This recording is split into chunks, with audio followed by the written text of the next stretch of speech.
Now, Wave 31 Storm Tracker Chief Meteorologist Taylor Knust with 31 Triple Doppler. Taylor, I'm hoping for some rain in the area so I can sleep well tonight. You're telling me. No. Looks like most of the rain's going to be clearing out here pretty soon. So maybe get, I don't know, a sound machine or something going to help you fall asleep tonight. Mother Nature's not going to help us out too much in that regard.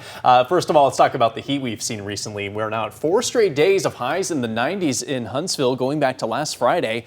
Today we topped out at 91 at the Huntsville Airport earlier this afternoon, and we may see a couple more days in the 90s before we get at least a little bit of a break later this week. We have 7 days in the 90s so far this year. That's we have a ways to go to reach our annual average of 62 days with highs in the 90s. So just the beginning of what's going to be a long summer across North Alabama. Comfortable night out there. It's mainly in the 70s at this moment. Huntsville 74, Decatur checking in at 76, Muscle Shoals you're at 73 right now.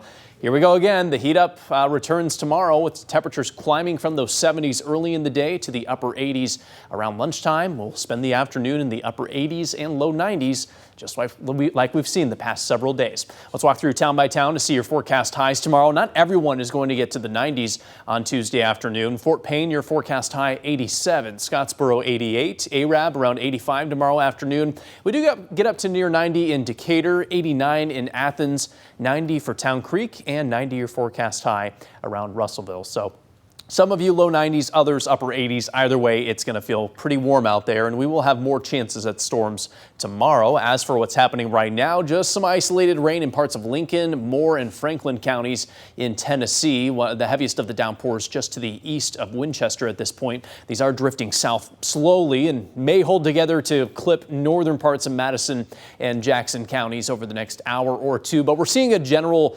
deterioration of the rain that we saw earlier today, and that trend likely does continue overnight tonight. When you head out the door tomorrow morning, you can anticipate dry conditions, a partly cloudy sky, pretty typical for summertime.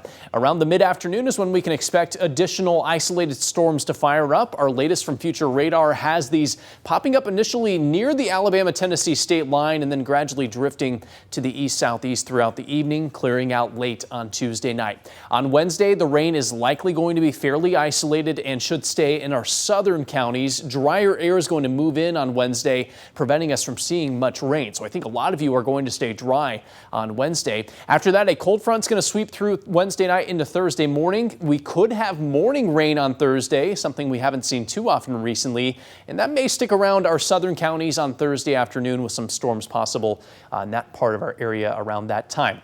From that point through Friday and Saturday, we are likely going to catch a break from the rain with high pressure setting up shop across the southeast. High temperatures will return to 90 as we get into Saturday. Sunday is going to be a day to watch. A fairly strong cold front moves in from the northwest, and there may be enough ingredients in place to bring us severe weather potential. We are several days out. It's something we are monitoring, but I do have a 50% chance at storms on Sunday, which is fairly high for this far out. So make sure to stay tuned for updates on that potential for the weekend. As for Saturday, likely going to be dry again with highs near 90.